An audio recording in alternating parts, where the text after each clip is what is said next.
the carbonite.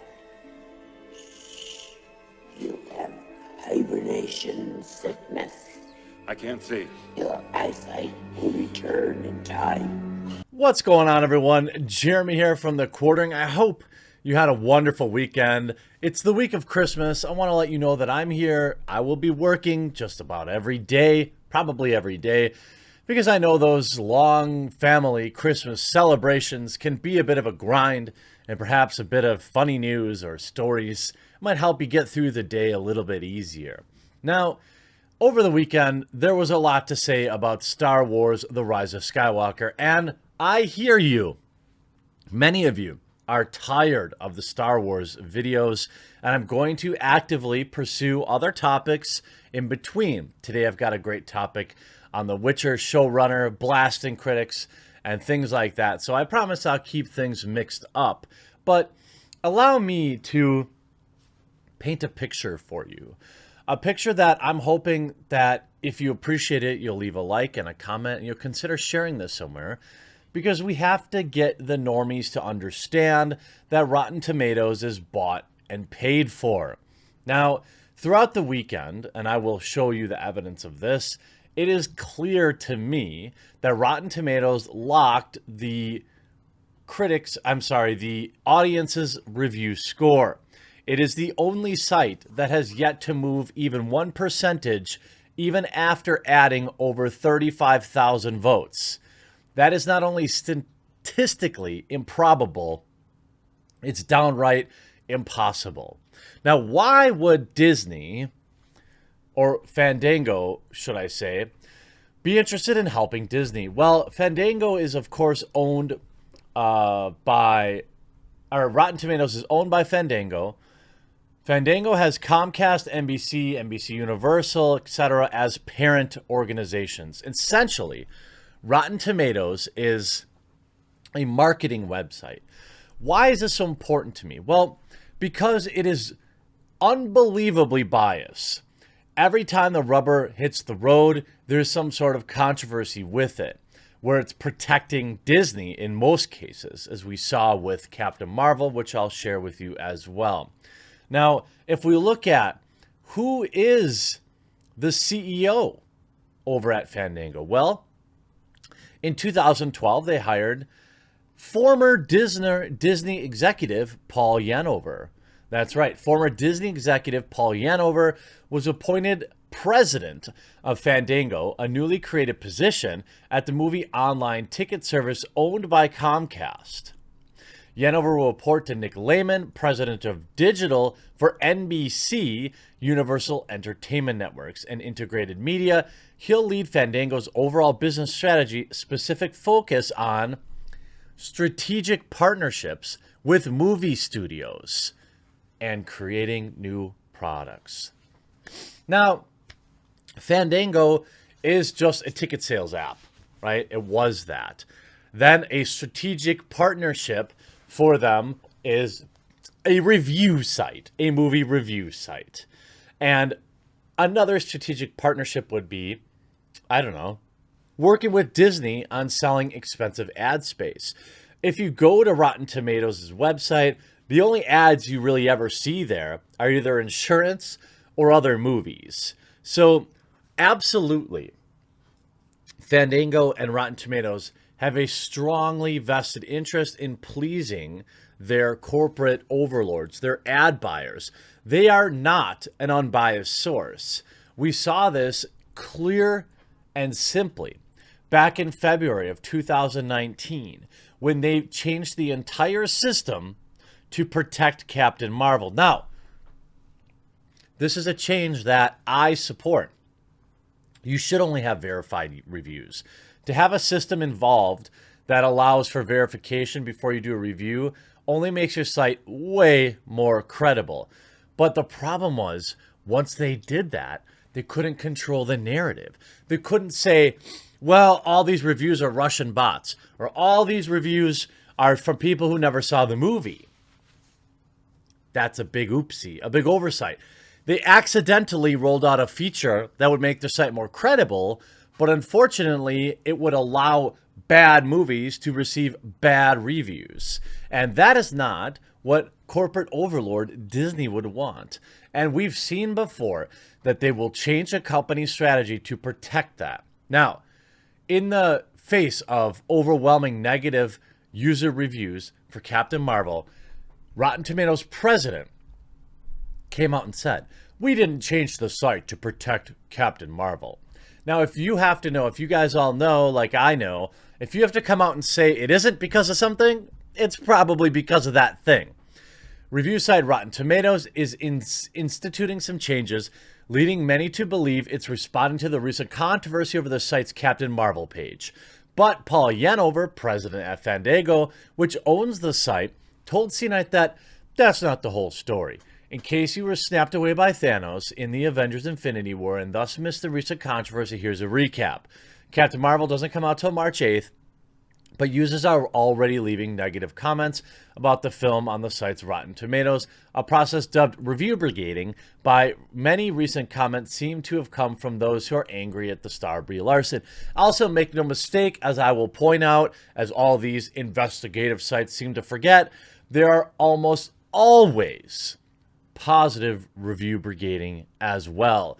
There were something like 500 or 1,000 reviews of Captain Marvel, I think, positive, that started out with the words, "It's clear and simple," or something like that.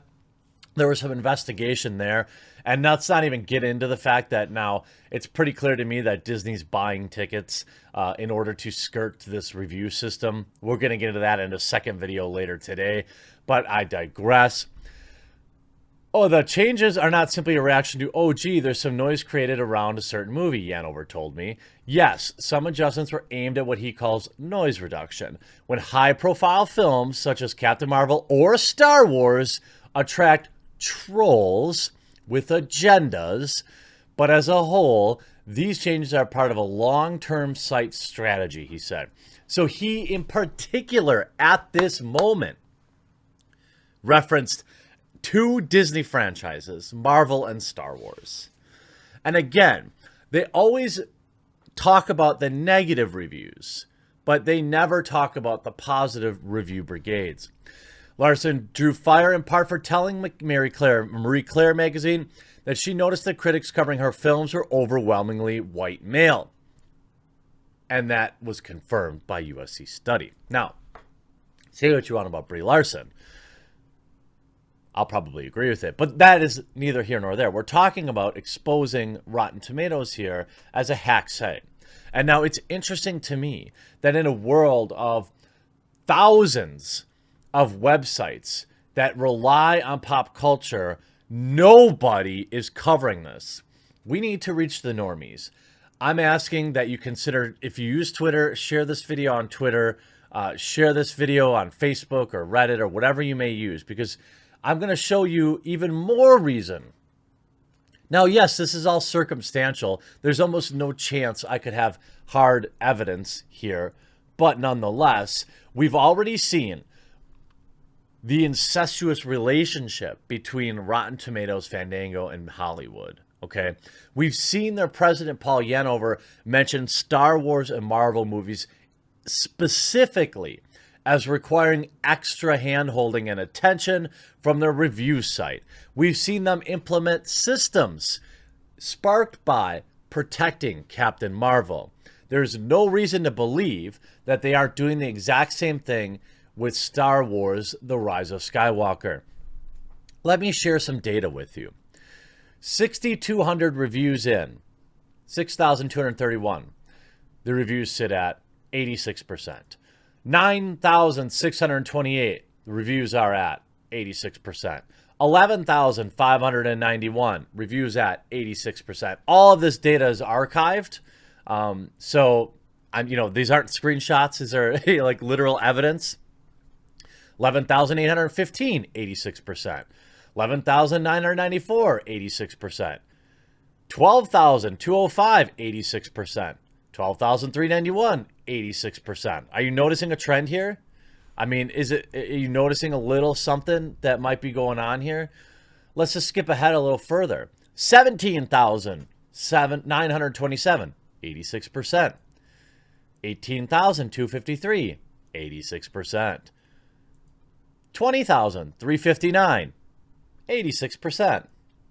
86% at 22,198. 86% at 27,951, 29,000, and as of right now, you might be surprised to hear this, at 37,571 verified reviews, the movie sits at, say it with me, 86%. Now, you might say, well, Jeremy, maybe there's some sort of glitch with their website. Yeah, they're probably going to blame it on that if we can raise enough pressure about this. Because we can look at a site like Metacritic, where the site sits at a 54 critic review and a 50 user review. Now, I don't think the movie's a 50%. You know, maybe high 50s to low 70s would be reasonable. Metacritic's always takes a little extra hit.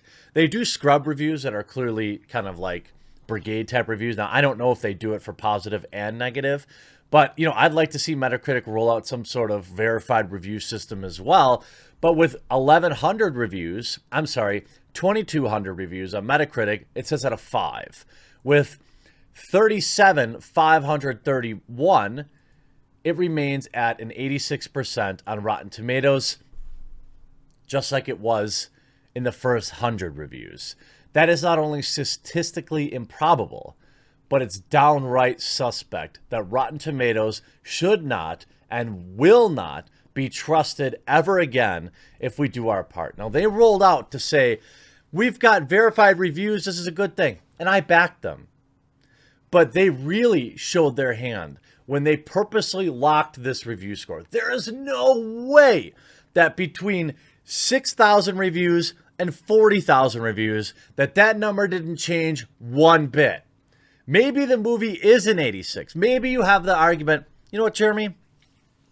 It's totally believable that in the first 37,000 reviews, you have an 86%, right? If we just take that one snapshot. It seems high to me, definitely, based on fan reaction. But, most of the people that are telling me that they saw it, they're not like, oh, it was just the worst thing ever. They're most like, it's better than The Last Jedi, which in my mind means they probably rated it a 6 or a 7, which would lead to a higher audience score, okay? But the fact that it's been at 86 at not one, but 15 different times, every single time they've updated the data, you can't tell me that that's likely. You can't tell me that that's statistically probable. You can't tell me that they're not protecting this film, and I hope this video will get spread far and wide so we can expose these hacks. I hope you enjoyed this video. We'll talk to you again real soon.